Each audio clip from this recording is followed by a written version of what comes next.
Oke, assalamualaikum warahmatullahi wabarakatuh. Eh, Mengingat kita sedang berada di suatu kondisi ya, di mana kita sedang mengalami sebuah pandemi, tidak dialami oleh bangsa kita saja, tetapi seluruh dunia tentunya. Jadi itu mengurangi interaksi kita secara langsung ya teman-teman. Nah, maka dari Amikom dibuat workshop, jadi teman-teman dapat belajar, nah, tapi di rumah ya kan. Nah, jadi di rumah teman-teman bisa produktif untuk menambah skill ya. Nah, terutama di bagian UI tentunya, UI design. Nah, oke. Perkenalkan dulu, nama saya adalah Chandra Ramadan Prastia. Di sini ada link GitHub dan link Instagram saya, di mana portfolio tentang dunia coding itu saya taruh di github.com. Sedangkan untuk Instagram itu saya gunakan untuk personal branding ya. Jadi teman-teman bisa cek ya teman-teman. Kemudian untuk asal saya berasal dari Lombok, di mana saya punya satu startup di bagian UI dan software, jasa software ya. Saya beri nama Kardus Info ya. Oke, kita lanjut ke materi pertama ya, tentang Introduction to UI. Nah, UI itu apa sih ya? Jadi dari sini ada kata user dan interface ya. Oke, definisinya apa? Nah, jadi menurut saya UI atau user interface adalah cara kita sebagai user berinteraksi dengan sesuatu. Nah, sama seperti teman-teman Anda semua yang menonton video ini. Jadi ini adalah cara kita berinteraksi ya dengan sesuatu. Seperti itu. Untuk contoh, di sini saya punya dua ini ya, objek. Yang satunya adalah kita sebagai user dan pintu. Oke. Nah, ketika ingin membuka pintu, yang kita lakukan adalah pertama pegang gagangnya ya kan. Kemudian tekan ke bawah, lalu didorong atau ditarik. Nah, adapun pintu yang modelnya geser, jadi kita tinggal menggesernya saja untuk membuka atau menutupnya. Nah, seperti itu. Itu nanti yang akan ditawarkan sebuah UI design ya. Jadi di situ ada yang namanya interaksi, bagaimana cara kita memudahkan user untuk menggunakan desain kita. Nah, seperti itu teman-teman. Nah, kemudian ada UI design definition. Tadi kan kita sudah membahas tentang UI-nya. Nah, kali ini kita akan membahas tentang UI design. Nah, UI design itu apa? Jadi, menurut saya ya, user interface design adalah bagaimana cara kita mengatur ide dari permasalahan, dari penyelesaian masalah, dan dituangkan dalam bentuk grafis agar user bisa berinteraksi dengan aplikasi atau software, seperti itu. Jadi masuknya ke grafis ya. Nah, penting untuk teman-teman tahu atau ketahui bahwa apa saja sih komponen yang ada di dalam user interface. Nah, tentunya yang pertama ada color, pewarnaan, tipografi atau bentuk tulisan, font ya. Kemudian ada icon ya, untuk biasanya icon digunakan untuk apa ya, menjelaskan suatu menu atau ini ya, fitur tanpa menuliskan katanya. Jadi misalnya icon search, kalau teman-teman cek ya, untuk memperindahnya, kalau dikasih tulisan search itu kan kadang kepanjangan. Nah, kita ganti dengan icon seperti itu teman-teman. Kemudian nanti ada grid system ya. Grid system ini kita gunakan untuk nanti biasanya peletakan atau tata layout ya, dan sebagainya. Seperti itu, nanti kita akan pelajari. Nah, kita lanjut ya, color. Nah, ini sangat menarik ya teman-teman. Jadi, menurut penelitian ya, ternyata warna itu dapat mempengaruhi mood ya, dan menimbulkan perubahan perasaan. Nah, jadi kalau teman-teman lihat warna merah itu moodnya langsung berubah. Nah, seperti itu ya.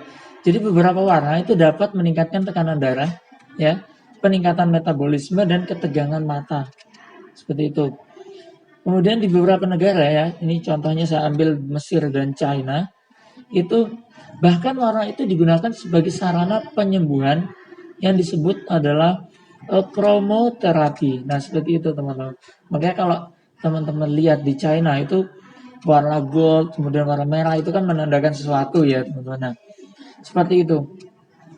Di sini saya sudah rangkum, jadi ketika kita menggunakan warna merah, maka mood atau perubahan ekspresi yang dilakukan itu apa ya? Di sini yang merah itu ada semangat, kuat, penting dan agresif. Nah, nanti ini teman-teman bisa baca, slide-nya akan saya share. Jadi ketika teman-teman mau dapat suatu project UI design yang berhubungan dengan misalnya ya contoh bank ya. Tentunya bank kita butuh yang namanya keyword terpercaya tentunya ya kan. Kemudian misalnya teman-teman mau tambahin tema mewah, berarti kita pakai biru dan ungu seperti itu. Nah, ini nanti teman-teman bisa pakai ya. Oke, jadi seperti itu. Next, kita lanjut ke contoh-contohnya ya. Di sini kalau teman-teman lihat ada yang namanya monokromatik. Nah, monokromatik ini adalah teknik pewarnaan pemilihan warna yang satu warna dominan menggunakan satu warna dominan ya atau kuat. Ya, jadi teknik ini menimbulkan suasana minimalistik dan harmonis secara keseluruhan. Ini kalau teman-teman lihat di sini ya. Kita lihat tampilannya sangat minimalis menggunakan satu warna, di mana warna yang digunakan adalah biru sedikit agak muda ya. Nah, jadi seperti itu. Kemudian ada teknik lagi yang namanya analogus. Nah, teknik ini hampir sama dengan monokromatik, hanya saja ditambahkan aksen warna tambahan yang diambil dengan cara menggeser warna di palette color. Nah, seperti ini kita lihat teman-teman ya. Warna utamanya adalah biru muda. Ya. Kemudian kita geser paletnya ke arah kiri ya yang ini. Nah, jadi sehingga warnanya ada dua ya teman-teman. Jadi di sini ada warna biru dan biru terang sepertinya. Nah, seperti itu. Oke, kita next ya. Next di sini ada yang namanya complementary atau kontras ya teman-teman. Ini teknik ini memadukan warna yang kontras atau berlawanan dengan menimbulkan kesan mengundang yang tegas. Dengan menggunakan teknik ini, pembagian fungsi atau konteks tentunya menjadi sangat jelas. Nah, seperti itu. Kalau teman-teman di sini lihat ya, semua berwarna biru, tapi pandangan kita langsung tertuju ke satu warna yang berwarna pink. Nah, ini menunjukkan bahwa kita perlu attention kita ya atau perhatian kita mengarah ke suatu button plus. Nah, seperti itu. Itu ya tekniknya. Nah, kemudian ada teknik rectangular tetradic ya. Di sini teknik ini misalnya ya, misalkan nih, sebelumnya kita menggunakan biru dan pink. Nah, maka bisa ditambahkan satu warna lagi yang tidak terlalu jauh dari warna tersebut. Misalnya di sini ada warna orange atau ungu ya kan, teman-teman. Jadi hasilnya nanti seperti ini. Oke. Kita lanjut lagi ya ke bagian tipografi. Tadi untuk pewarnaan kita sudah membahas, kemudian tipografi. Nah, tipografi sederhananya, tipografi didefinisikan sebagai ilmu gaya, penampilan dan struktur dari font yang bertujuan untuk memberikan kemudahan dan keestetikaan kepada pembaca. Jadi kalau teman-teman lihat aplikasi yang fontnya itu aneh-aneh gitu kan, kesannya kayak aplikasi tersebut tidak terpercaya ya kan. Nah, seperti itu atau scam biasanya. Nah, kemudian elemen tipografi yang pentingnya ini ada beberapa elemen dalam tipografi sama seperti di color tadi kita perlu tahu yang namanya teknik-tekniknya ya. Kemudian di font dan typeface ya. Di font dan typeface ini sangat berbeda ya. Jadi typeface itu adalah tipe karakter huruf yang mencakup semuanya, yang artinya mempunyai ruang lingkup karakter yang lengkap dalam semua size dan weight. Sedangkan font adalah representasi dari typeface itu sendiri yang biasanya dikenalkan dalam satu jenis huruf, size, dan weight tertentu. Sederhananya gini, typeface adalah sesuatu seperti keluarga dan font itu bagian dari keluarga itu. Seperti itu ya teman-teman. Kemudian ada karakter measurement. Jadi di sini kita harus memastikan mulai dari size-nya, weight-nya, dan height-nya.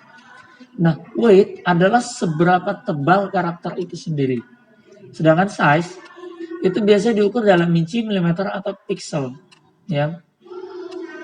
Nanti kalau kita pakai Flutter itu dalam satuan double ya, seperti itu. Height juga tidak kalah penting ya. Di sini ada yang namanya height, sorry. Jadi karena body setiap karakter dalam satu ukuran didasarkan pada huruf X. Seperti itu ya teman-teman. Nah kemudian ada white space. Di mana white space ini adalah ruang kosong yang terdapat dalam suatu desain. Ya, white space itu sendiri mempunyai peranan penting di dalam desain. Why? Ya, jika white space tidak seimbang, maka karakter itu akan aneh dan sulit dibaca oleh penggunanya. Nah, maka dari itu white space itu sama pentingnya dengan elemen tipografi lainnya. Seperti itu ya. Jadi kalau white space ini biasanya kita gunakan di pembuatan makalah atau skripsi biasanya. Nah, kemudian ada beberapa lagi ya. Di sini ada kerning, leading, alignment, tracking, ascender, dan descender. Nah, ini nanti kita akan pelajari lebih dalam di materi selanjutnya ya. Nah, ini untuk beberapa referensi yang saya gunakan ya teman-teman. Oke, untuk introduction segitu dulu. Semoga teman-teman bisa mengerti dan memahami. Semoga ilmunya bermanfaat ya. See you in next video ya. Assalamualaikum warahmatullahi wabarakatuh.